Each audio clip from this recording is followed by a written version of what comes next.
Olá, queridos, graça e paz, estamos aqui mais uma vez, continuando a nossa leitura bíblica de Gênesis a Apocalipse. Espero que esteja sendo para você tão maravilhoso quanto está sendo para mim. Mais uma vez, eu estou lendo a Bíblia inteira, mas dessa forma gravando todos os dias, assim, compartilhando os textos, cada vez mais ela se revela algo novo, E que bom que está sendo assim. Espero que para você também esteja sendo assim, que o Senhor esteja se revelando para você todos os dias através da palavra. Se você chegou aqui a primeira vez, nós começamos a gravar a Bíblia toda desde o início, em forma cronológica, e já estamos aí partindo para o fim. Falta menos de 100 páginas para a gente chegar ao fim das Escrituras, e eu espero que durante todo esse percurso que nós tivemos juntos de ler a palavra, você se apaixonou mais por quem Deus é, pela palavra dele, pela revelação dele, do Filho, Como tem sido bom, como tem sido bom. E que você possa cada vez mais se apaixonar por ela. Quando a gente encerrar a leitura, não cesse de clamar, não cesse de ler a palavra, não cesse de orar, não cesse de buscar entendimento do Senhor sobre quem Ele é. Muitas vezes, lendo, nós podemos contemplar a beleza do Senhor. Então, eu espero que você esteja com esse aspecto, esse desejo de amar ao Senhor cada vez mais. Amém? Vamos orar para que a gente possa começar? Deixa tudo pronto, tudo separado para esse momento. Separa seu papel, sua caneta, seu marca-texto. Deixa tudo prontinho para que você possa desfrutar daquilo que o Senhor vai fazer através desse tempo de leitura. Amém? Vamos orar? Pai, muito obrigado, Senhor, por esse tempo. Obrigado por tua revelação. Obrigado por tua palavra. Obrigado, Senhor, porque o Senhor tem sido bom conosco. Continua falando ao nosso coração, abrindo o nosso entendimento, para que possamos compreender aquilo que o Senhor quer derramar sobre nós no dia de hoje. Em nome de Jesus. Amém. Amém? Vamos lá. 1 Coríntios, capítulo 13. Passo agora a mostrar-lhe um caminho ainda mais excelente. Ainda que eu falasse a língua dos homens e dos anjos, se não tiver amor, serei como um sino que ressoa, ou como um prato que retine. Ainda que eu tenha o dom de profecias e saiba todos os mistérios e todo o conhecimento e tenha uma fé capaz de mover montanhas, se não tiver amor, nada serei. Ainda que eu dê aos pobres tudo o que possuo e entregue o meu corpo para ser queimado, se não tiver amor, nada disso me valerá. O amor é paciente, o amor é bondoso, não inveja, não se vangloria, não se orgulha, não maltrata, não procura os seus interesses, não se ira facilmente, não guarda rancor. O amor não se alegra com a injustiça, mas se alegra com a verdade. Tudo sofre, tudo crê, tudo espera e tudo suporta. O amor nunca perece, mas as profecias desaparecerão, as línguas cessarão, o conhecimento passará, pois em parte conhecemos e em parte profetizamos. Quando, porém, vier o que é perfeito, o que é imperfeito desaparecerá. Quando eu era menino, falava como menino, pensava como menino e raciocinava como menino. Quando me tornei homem, deixei para trás as coisas de menino. Agora, pois, vemos apenas um reflexo obscuro como em um espelho, mas então veremos face a face. Agora conheço em parte, e então conhecerei plenamente da mesma forma como sou plenamente conhecido. Assim permanecem agora estes três: a fé, a esperança e o amor. O maior deles, porém, é o amor. 1 Coríntios, capítulo 14. Sigam o caminho do amor e busquem com dedicação os dons espirituais, principalmente o dom de profecia, pois quem fala em línguas não fala aos homens, mas a Deus. De fato, ninguém o entende. Em espírito fala mistérios, mas quem profetiza o faz para edificação, encorajamento e consolação dos homens. Quem fala em línguas, a si mesmo se edifica, mas quem profetiza, edifica a igreja. Gostaria que todos vocês falassem em línguas, mas prefiro que profetizem. Quem profetiza é maior do que aquele que fala em línguas, a não ser que as interprete, para que a igreja seja edificada. Agora, irmãos, se eu for visitá-los e falar em línguas em que lhes serei útil, a não ser que lhes leve alguma revelação ou conhecimento, ou profecia, ou doutrina, até no caso de coisas inanimadas que produzem sons tais como a flauta ou a cítara, como alguém reconhecerá o que está sendo tocado se os sons não forem distintos? Além disso, se a trombeta não emitir um som claro, quem se preparará para a batalha? Assim acontece com vocês. Se não proferirem palavras compreensíveis com a língua, como alguém saberá o que está sendo dito? Vocês estarão simplesmente falando ao ar. Sem dúvida, há diversos idiomas no mundo.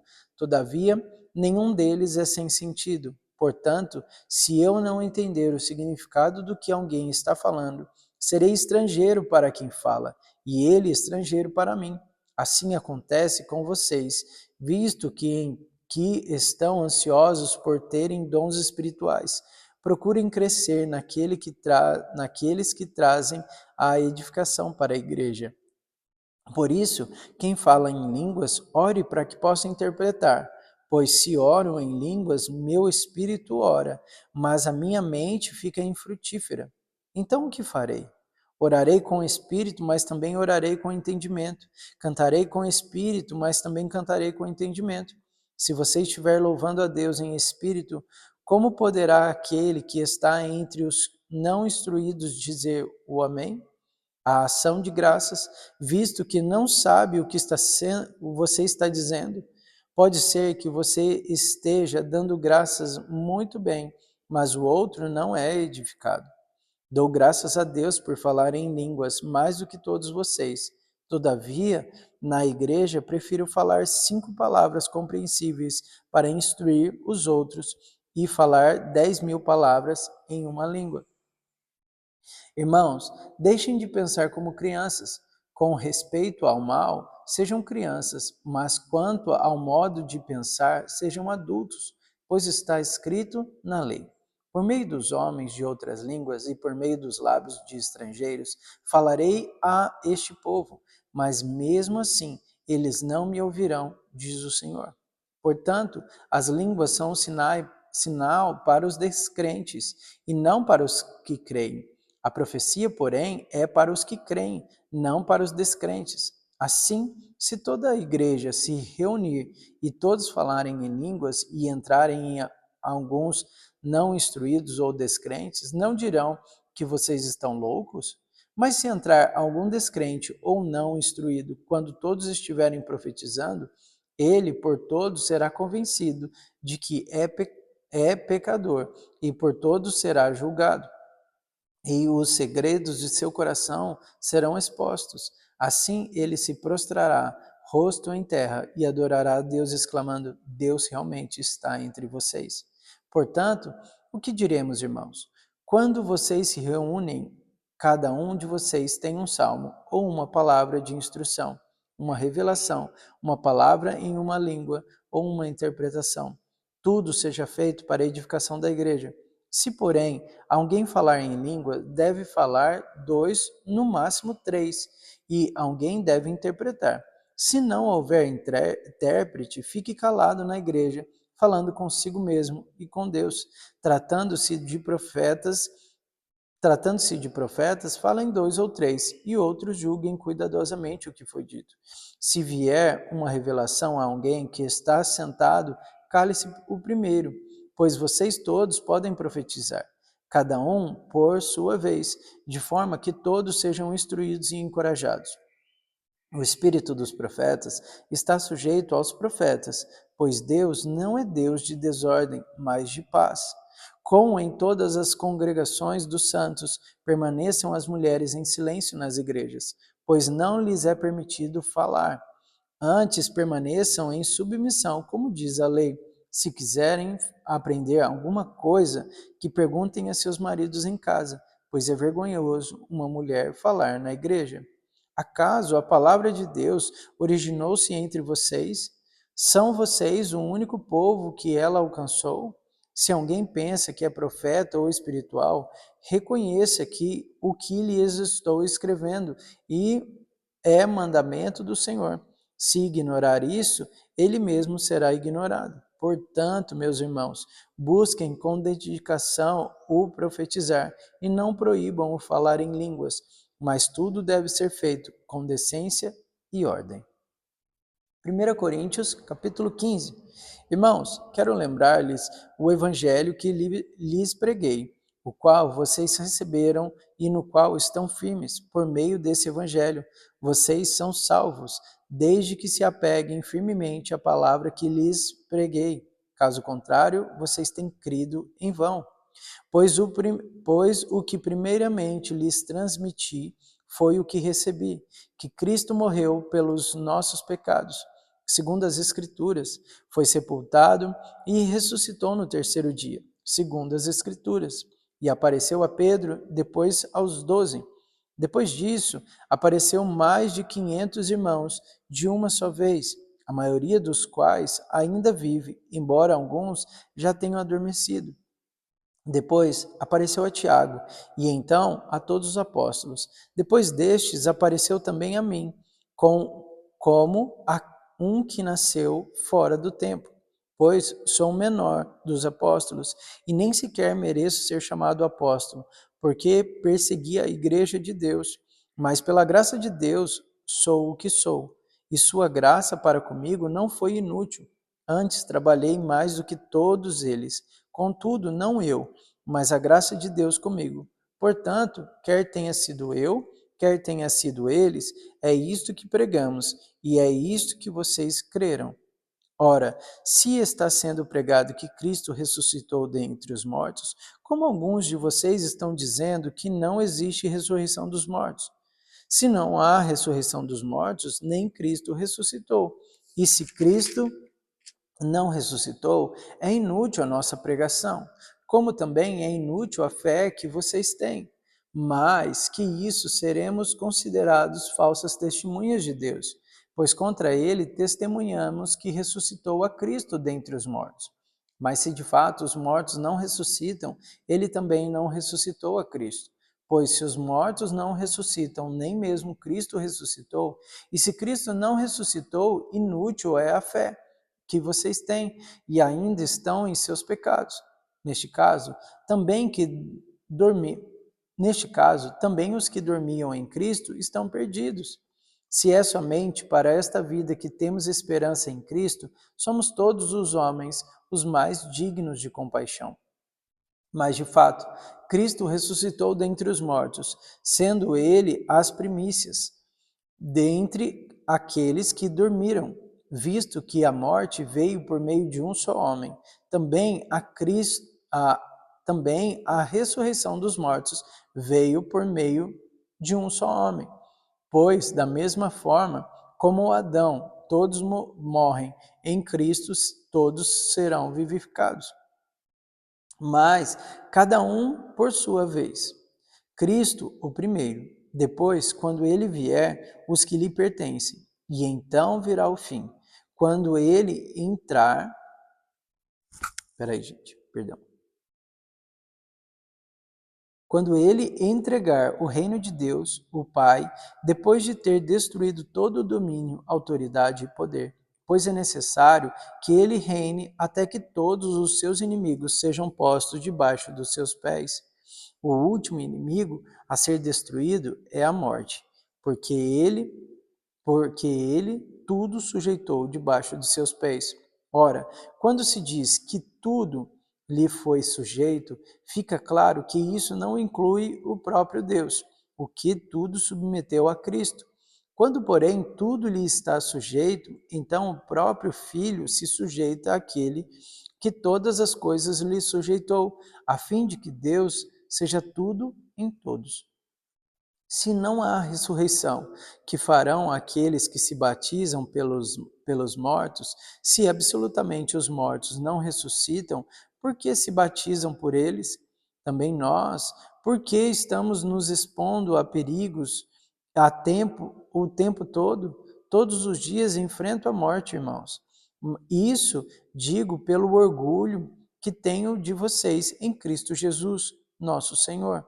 Se foi por razões humanas que lutei com feras em Éfeso, que ganhei com isso? Se os mortos não ressuscitam, comamos e bebamos, porque amanhã morreremos. Se não se deixem enganar, as más companhias corrompem os bons costumes. Como justos, recuperem o bom senso e parem de pecar, pois alguns há que não têm conhecimento de Deus. Digo isso para a vergonha de vocês. Mas alguém pode perguntar: como ressuscitam os mortos?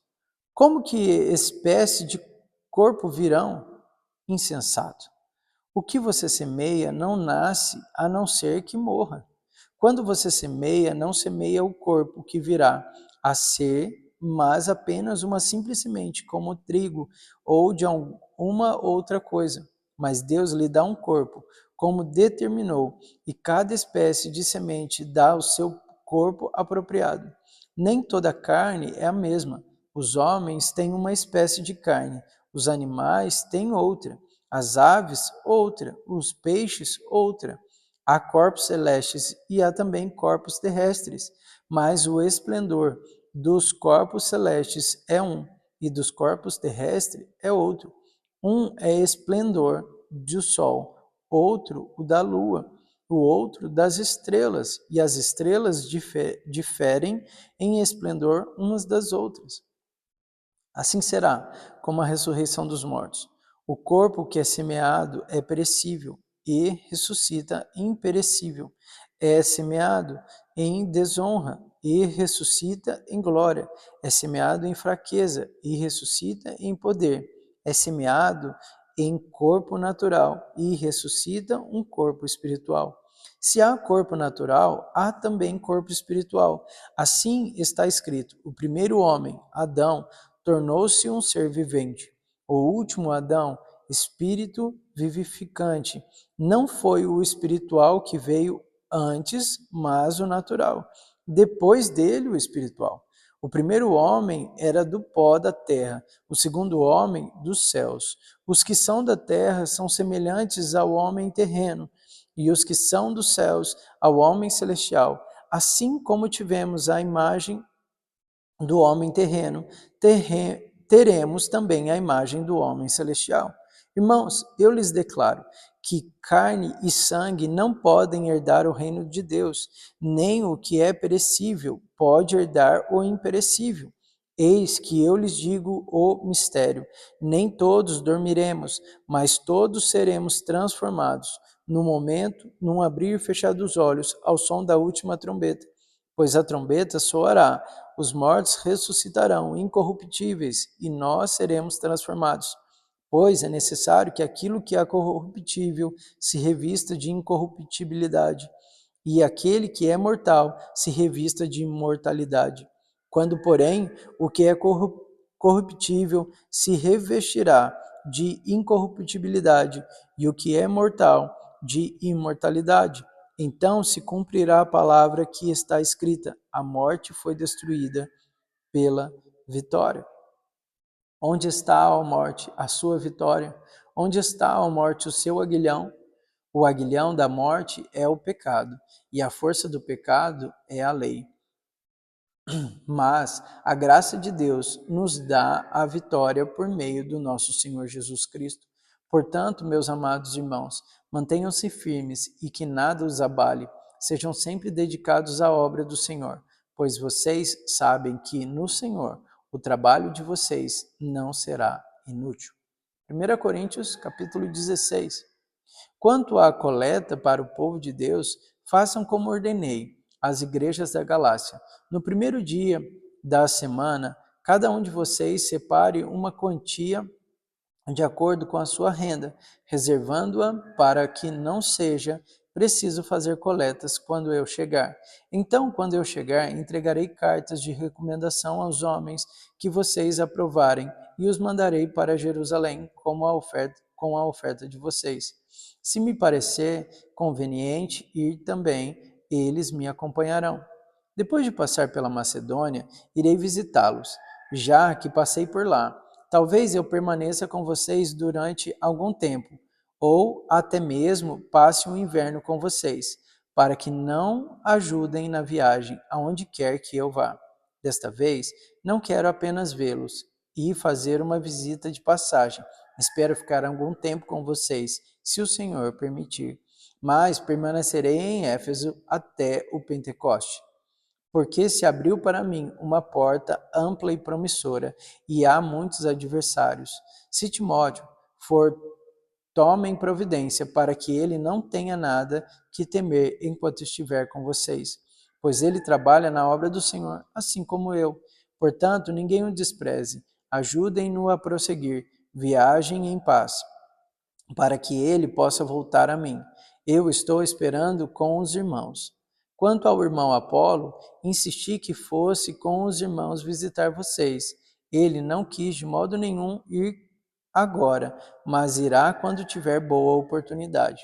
Estejam vigilantes, mantenham-se firmes na fé, sejam homens de coragem, sejam fortes, façam tudo com amor.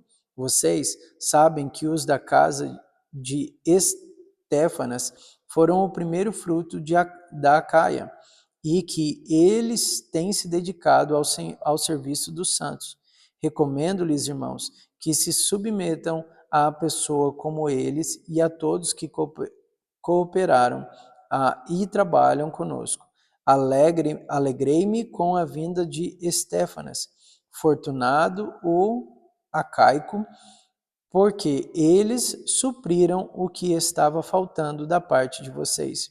Eles trouxeram alívio ao meu peito e ao de vocês também. Valorizem homens como estes. As igrejas da província da Ásia enviam-lhe saudações. Áquila e Priscila os saudam afetuosamente no Senhor, e também a igreja que se reúne na casa deles. Todos os irmãos daqui lhes enviam saudações. Saudem uns aos outros com um beijo santo. Eu, Paulo, escrevi esta saudação do próprio punho. Se alguém não ama o Senhor, seja amaldiçoado. Vem, Senhor. A graça do Senhor Jesus seja com vocês. Recebam o amor que tenho por todos vocês em Cristo Jesus. Amém. Agora a gente vai para Atos, capítulo 19, versículo 21, a partir do versículo 21. Depois dessas coisas, Paulo decidiu no Espírito ir a Jerusalém, passando pela Macedônia e pela Acaia. Ele dizia, depois de haver estado ali, é necessário também que eu vá visitar Roma. Então enviou a Macedônia 2 dos seus auxiliares, Timóteo e Erasto, e permaneceu mais um pouco na província da Ásia. Naquele tempo, houve um grande tumulto por causa do caminho. Um ourives chamado Demétrio, que fazia miniaturas de prata do templo de Artemis que dava muito lucro aos artífices, reuniu-os com os trabalhadores dessa profissão e disse: Senhores, vocês sabem que temos uma boa fonte de lucro nessa atividade e estão vendo e ouvindo como este indivíduo, Paulo, está convencendo e desviando grande número de pessoas aqui em Éfeso e em toda a província da Ásia. Diz ele que deuses feitos por mãos humanas não são deuses, não somente há perigo na nossa profissão perder sua reputação, mas também de o templo da grande deusa Artemis cair em descrédito, e da própria deusa, adorada em toda a província da Ásia e em todo o mundo, ser destituída da sua majestade divina. Ao ouvirem isso, eles ficaram furiosos e começaram a gritar: Grande é Artemis dos Éfesos! Em pouco tempo, a cidade toda estava em tumulto. O povo foi às pressas para o teatro, arrastando os companheiros de viagem de Paulo, os macedônios Gaio e Aristarco. Paulo queria apresentar-se à multidão, mas os discípulos não o permitiram. Alguns amigos de Paulo, dentre as autoridades da província, chegaram a mandar-lhes um recado pedindo-lhes que não se arriscasse a ir ao teatro. A assembleia estava em confusão. Uns gritavam uma coisa, outros gritavam outra. A maior parte do povo nem sabia por que estava ali. Alguns da multidão julgavam que Alexandre era a causa do tumulto, quando os judeus o empurraram para a frente. Ele fez sinal pedindo silêncio, com a intenção de fazer sua defesa diante do povo. Mas quando ficaram sabendo que ele era judeu, todos gritaram em uma só voz durante cerca de 2 horas: Grande é Artemis dos Éfesos. O escrivão da cidade acalmou a multidão e disse: Efésios, quem não sabe que a cidade de Éfeso é a guardiã do templo da grande Artemis e da sua imagem que caiu do céu? Portanto, visto que estes fatos são inegáveis, acalme-se e não façam nada precipitadamente.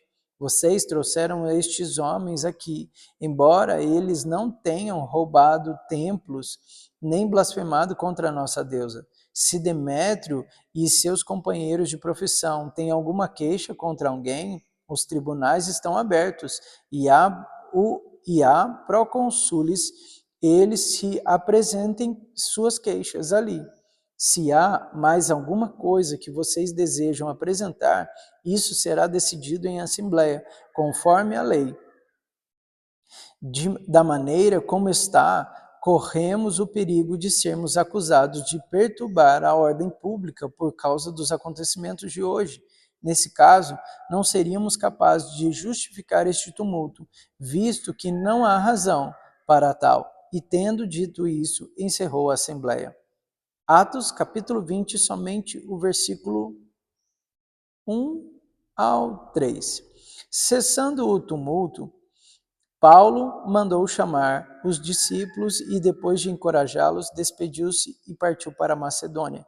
Viajou por aquela região, e encorajando os irmãos com muitas palavras, e por fim chegou à Grécia, onde ficou 3 meses. Amém? E a gente vai parar por aqui. Amanhã a gente continua. Que Deus te abençoe poderosamente.